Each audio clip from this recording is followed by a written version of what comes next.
my friend, director Peter Medak.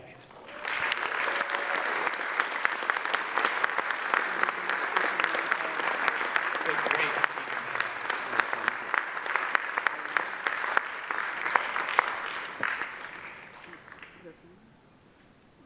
as well as producer Joel Michaels.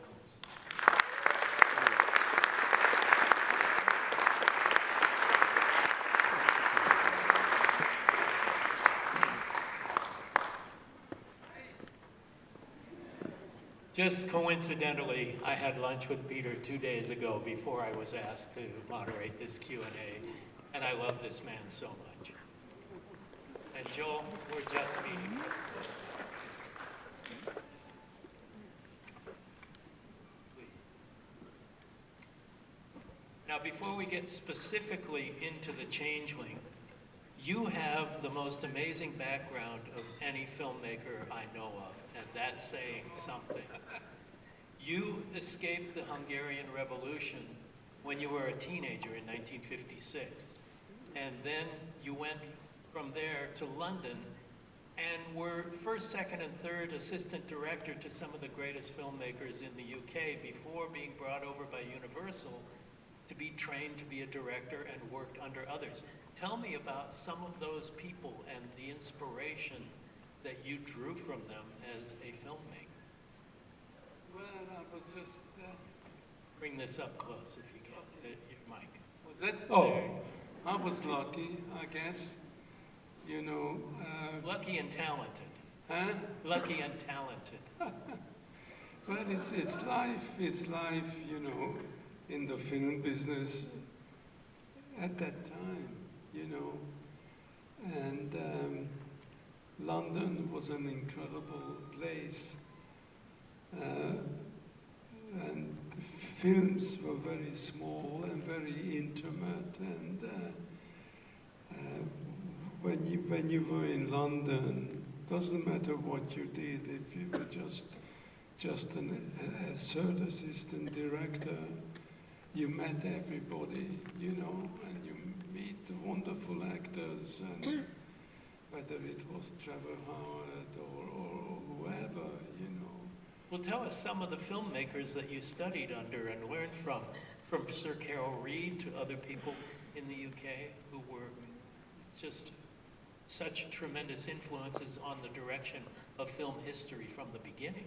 Well, it's a very gradual thing, you know, because you get a job as an assistant to an assistant to an assistant, you know, and then if you do well, then you get kind of noticed, you know, and then you start to climb up the steps of a very high thing all the way up, you know, and it's a gradual. It's very hard to explain it like this, but. Well, you were brought to Hollywood by Lew Wasserman and trained under. You worked for Alfred Hitchcock. You worked on television shows. You worked on feature films. Yeah. I mean, this opportunity is something that's quite phenomenal.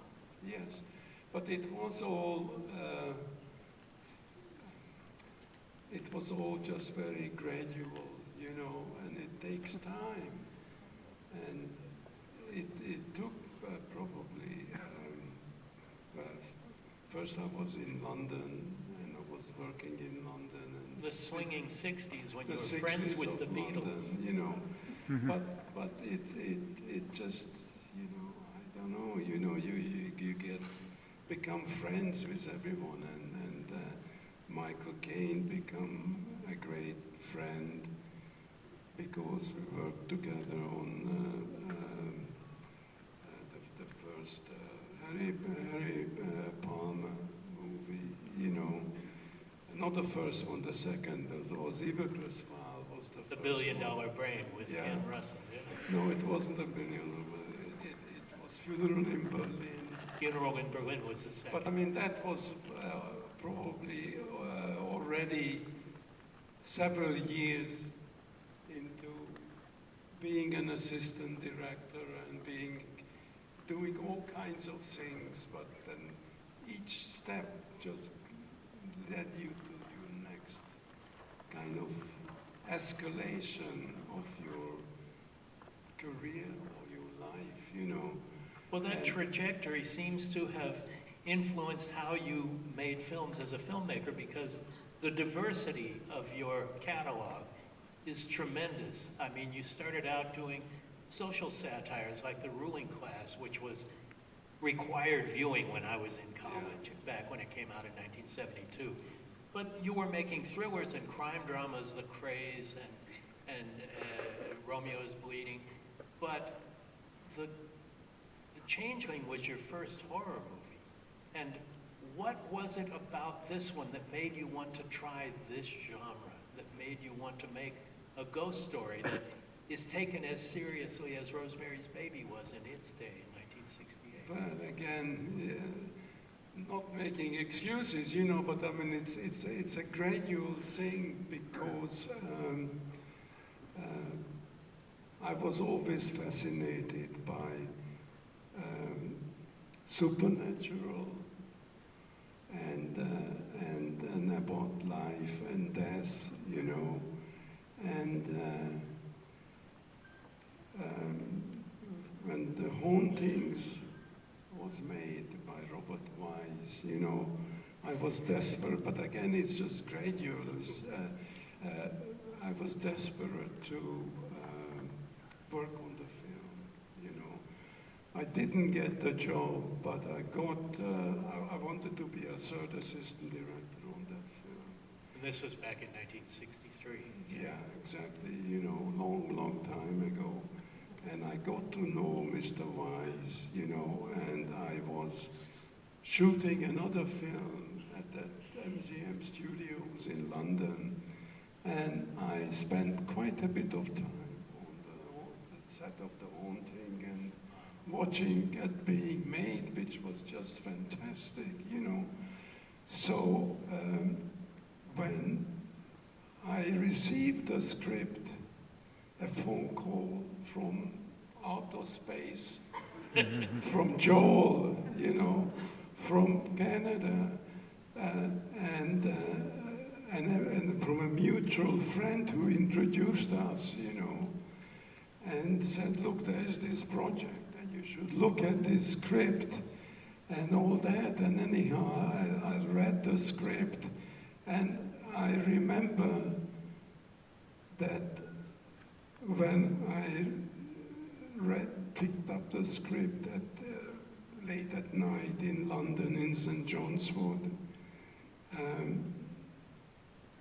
I was immediately petrified and frightened and scared, and it was the same reaction what I had when I had the script of The Haunting, you know. A few years before, not that many years, but some years, and I suddenly thought, oh my God, this is an incredible chance for me, The Changeling, and I got to get this job somehow. So I read the script, and I met Joel a few weeks later. And but by then, you know, and anyhow, I was hired to direct a movie, and but I knew that it's a chance of a lifetime, you know, and it all happened very, very quickly, and I'm jumping around because I mean, meanwhile, probably 20, 10, 15, 20 years of my life had kind of gone by before The Changeling, you know, and I did all kinds of things and did directing, and came to Hollywood, went on the contract to Universal, went back to England, and that's when this phone call came from this mutual friend, and that's when The Changeling had happened. You know, but by then it was my third movie, you know, and I made negatives, and they in the Death of Joe Wegg, and then I made Ruling Class, and all that, and then the Changeling, and it was just a miraculous journey, and it's hard to explain it like this. It's easier if we could take maybe an hour over it, you know, but incredible, miraculous things have happened to me on my way, and those things happen to most people in this business. Well, this movie in particular is something that resonates with people because of the pain and the sadness and the depth of emotion that goes into a genre that is not often taken as seriously as it should be. Yeah. And it's the movie that led me to meet you and to ask you to join us on Masters of Horror and do the Washingtonians with us. Joel, what was it about Peter that made you believe he was the guy to tell this ghost story? In 3 words, the ruling class. I saw the film, I was looking for a director, had the script, and had George C. Scott attached to this as well. So he was already attached. Yeah. And was Trish Vanderveer a part of this? Were they a couple yet? They were definitely a couple, and they were both attached. I screened the ruling class, and I fell in love with him without ever knowing him, just because I thought the film was miraculous. And then the short story is, sent the script to Peter through a mutual friend, as he said, and Peter came to us in Los Angeles initially, and then we went to Vancouver, and Peter just did an amazing job under very difficult circumstances with very little money. Well, this was at the height of the Canadian tax shelter business. It was. Tell me how It was the beginning of the Canadian tax shelters. Tell us how that worked for those of us who don't know how the funding of a movie takes place, particularly on these specific circumstances. Yeah, it was in the late 70s, 79, and my partner at the time and I financed the film through a public offering.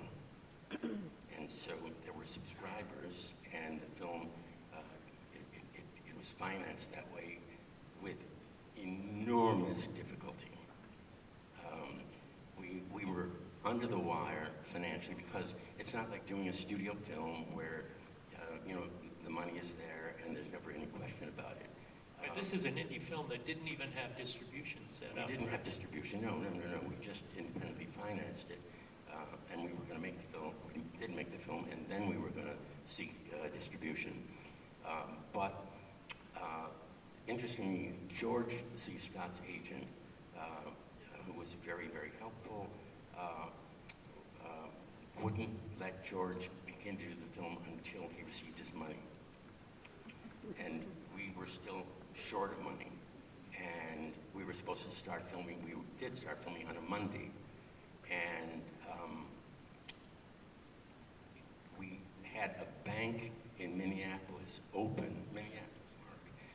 bank in Minneapolis open on a Saturday to drop a cashier's check that we flew to George C. Scott in Connecticut so that he would report to work on Monday.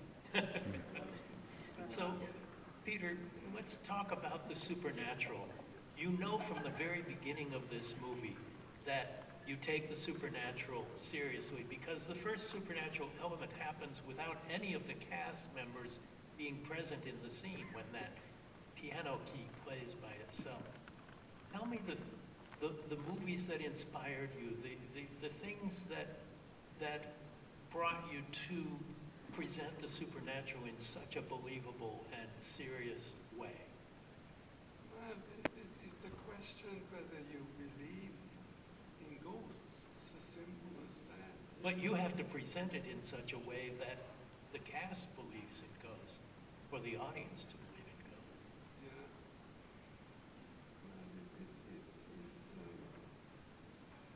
Well, you have to.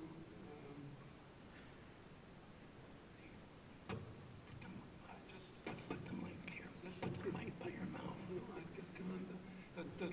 nowadays, guys, what's wrong is that when I came to the screening, unfortunately, my hearing is terrible, you know, and my hearing aid completely broke down. And I was listening to the movie without any sound just now, you know, and even here I can barely hear the two of you. So We'll make sure. I have to excuse myself, and I sound completely we'll speak up. idiotic, you know. No worries, but I would love to see what your method of putting across the supernatural to an audience in a believable way was. What movies did you watch? What were you inspired by? The use of lenses and, you know, doorways and hallways and stairwells are really great to generate tension and fear. Tell me, what were your inspirations? One movie which stayed with me forever. Into the mic. Oh, God. Jesus Christ. There was an English film called Ghost Goes West. I don't know if any of you've seen it. It was a wonderful English movie, and I saw it when I was a very young kid, and it completely captured me, you know.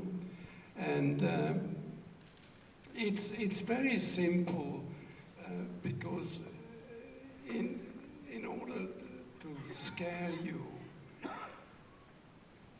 it's the simpler you are, the better it is, the easier it is. And like in the Changeling, it was very much the movement of the camera, you know, creeping along and just seeing and not quite seeing things. And you can't show a ghost, because once you've shown the ghost, the story is over. And you have to just, it's like poison, you know, and you just have to measure it out and just give it bit by bit by bit, or going up the staircase in our house, you know, or, I mean, to show you an example, originally somebody else was going to direct a movie, you know, and that didn't work out. And that's when I got in touch by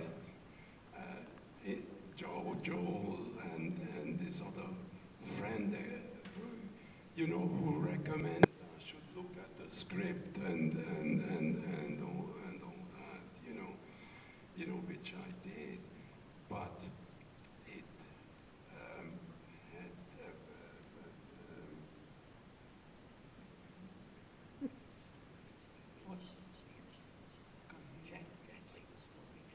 had The innocence, the haunting, were some classic references. Were those things that you paid attention to? The innocence, the haunting, were those movies that you referenced? Yeah.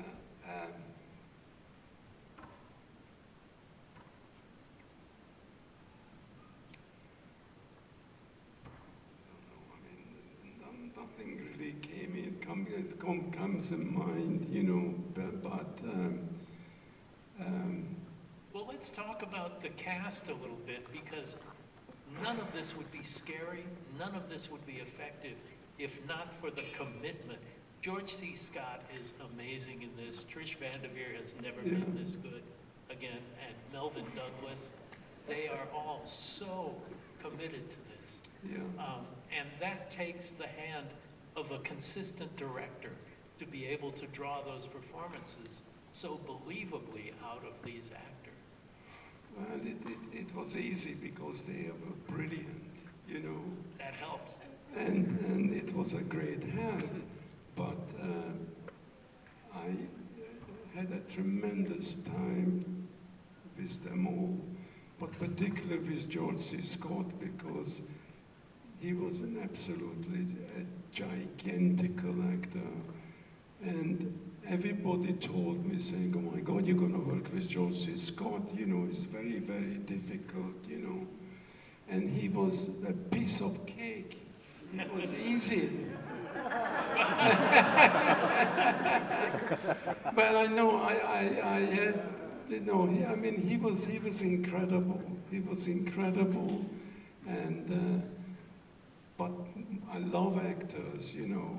And there is a way into an actor of how you concord their performances, you know, without them actually knowing or realizing or seeing what you're doing.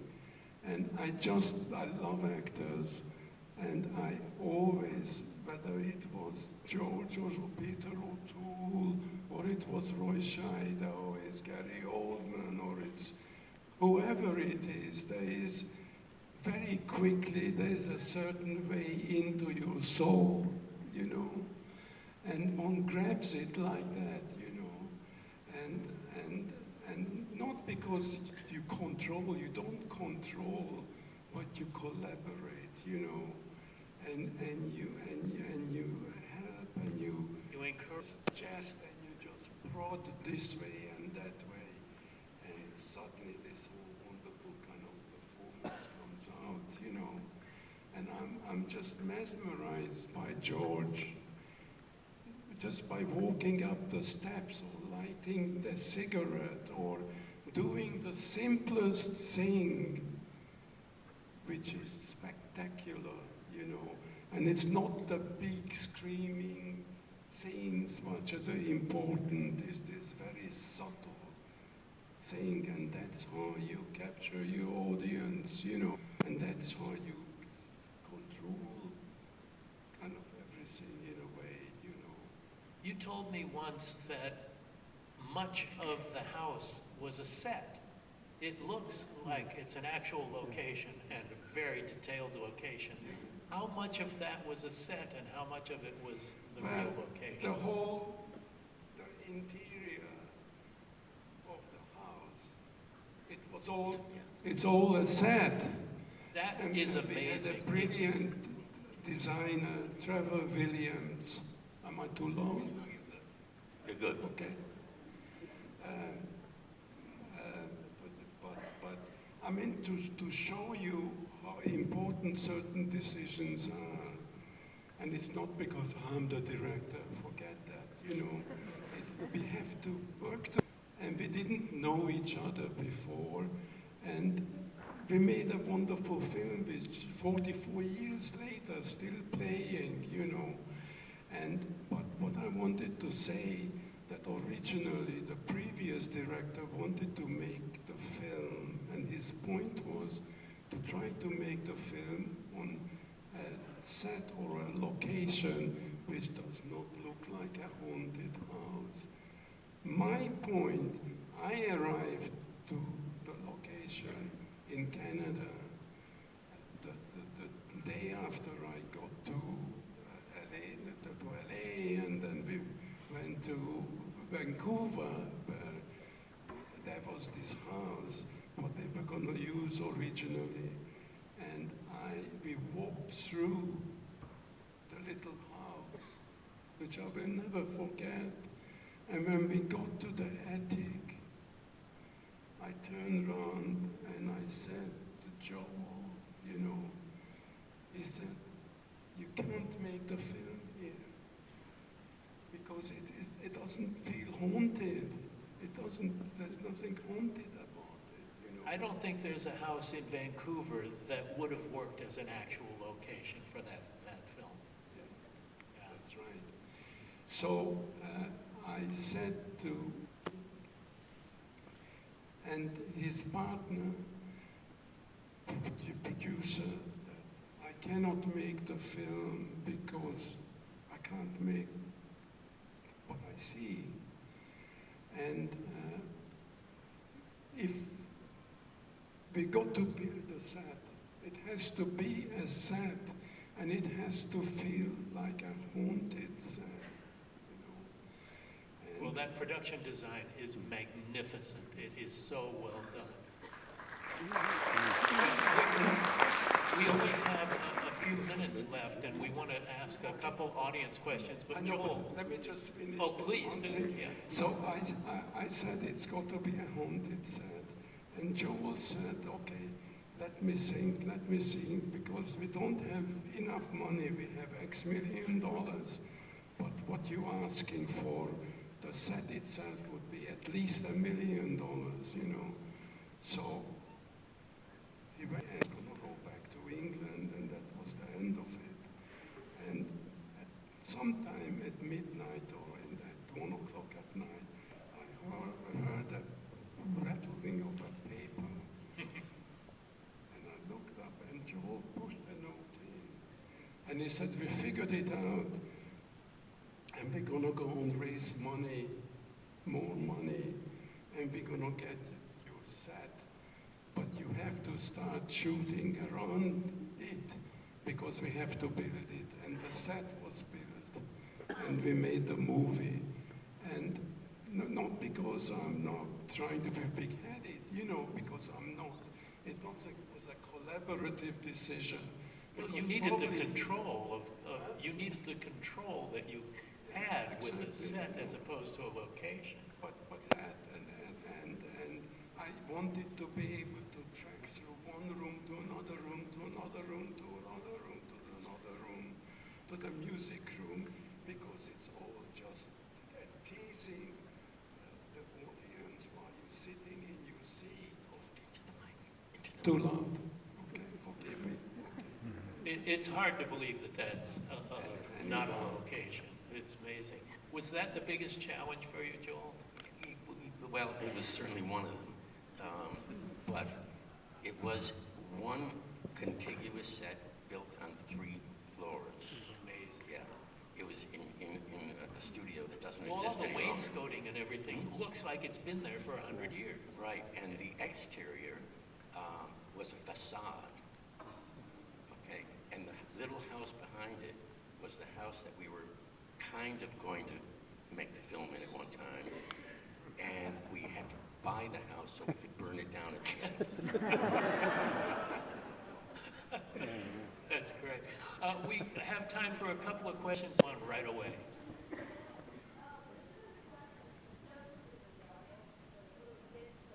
Yeah, the young man who played... I have a microphone now. The young man who played Joseph is here in the audience, Joel Voldy Way. Yes. He's right here. He is a changeling.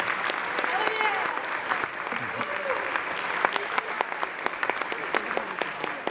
Yeah, I'm his daughter, publicist.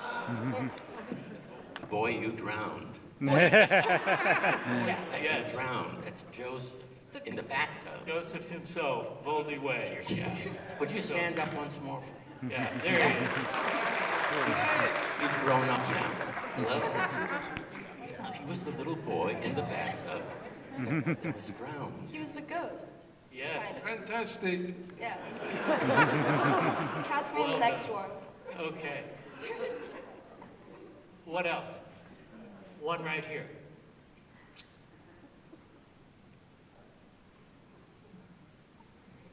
Hi, I just want to say I have tremendous respect for this film. I think it's extremely special because it doesn't rely on explicit violence or imagery. Not that there's anything wrong with that in a horror film. You're a part of a very special breed that can, you know, scare audiences for decades on and not have to rely on that kind of visceral reaction. And You've seen his episodes of Hannibal, right? I have not, but this film in particular, along with The Haunting, and one could even argue Halloween, No, it's masterful. part of a very special class. What was the reasoning behind? I'm so sorry, but my hearing is just absolutely diabolically bad.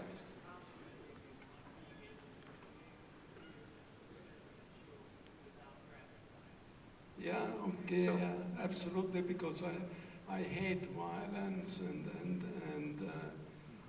there is so much more to drama, you know, and using that, you know, into ghost stories or to horror movies or to, you know, it's teasing an audience, you know. That's what it's about, really, you know. But, Yeah, that was going to be my question, so thank you for answering. Great. Here's another one right here. I just wanted to ask what kind of work you did with the screenwriter after you received this. I have to repeat it because Once you got the script from the screenwriters, did you ask for any changes? well, we sat together, three of us, you know, and we worked through the script completely. You know, we didn't change much, but we fine-tuned it, you know, and the script was pretty much there, wasn't it? You know, No structural change. No, there were no structural changes. But as Peter said, with George in the film and Trish in the film, one sort of tweaks it here and there to make it work